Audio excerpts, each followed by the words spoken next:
Oh.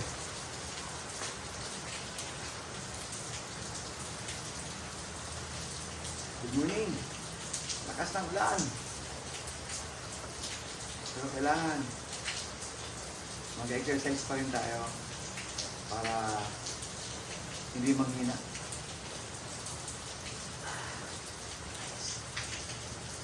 Oh. Wow. Lakas ng ulan, no?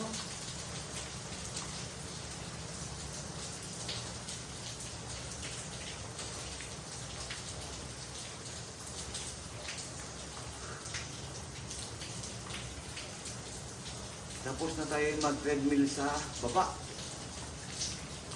Dito naman tayo sa ibang setup.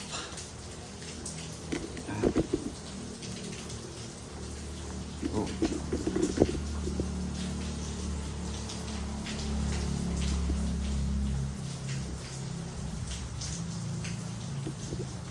Bella, bakit? Bakit ang agang gumising? Kala ko matutulog ka pa.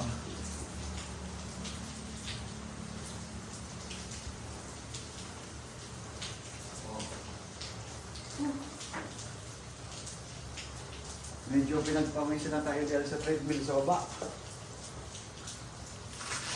So, this will complete the set. No.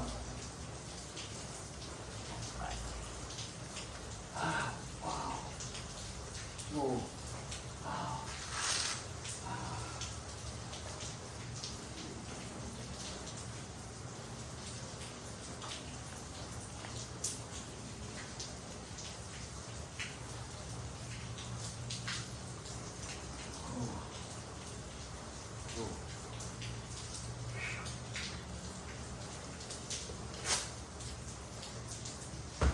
Gising-gising na yung mga daddy para health and relationship sa mga asawa. Dapat palaging busy ang utak sa kakatawan. Otherwise, pag may nag-occupy na iba, it's dangerous.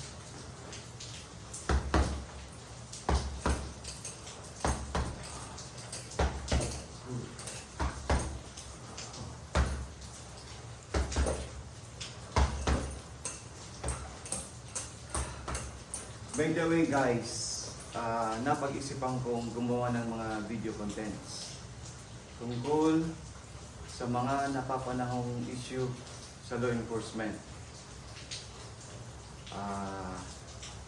Baka today or tomorrow, magpo-post tayo ng video about the shooting incident that happened in Negros Occidental. What are the topics that are worth discussing? First, yung legality ng paggamit ng barel.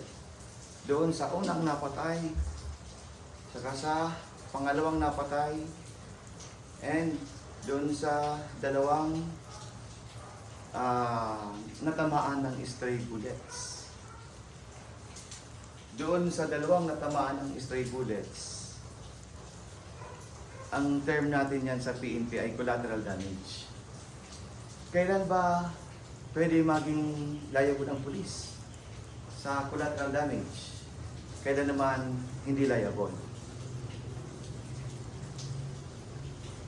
Maganda ang isyung to kasi kahit na ang nag-responde doon sa Negros Occidental ay CAPGU,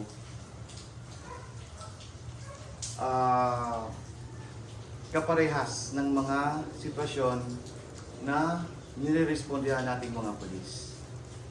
So, abangan nyo po yan. Ipo-post ko po yan sa YouTube channel. Actually, hindi ko alam kung YouTube channel kasi this is my first time. Doon sa personal account ko sa YouTube, I don't know if you can call it a channel. Then, i-share ko na lang po dito sa Facebook. Okay po?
ang sarap pag palaging stretch ang katawan.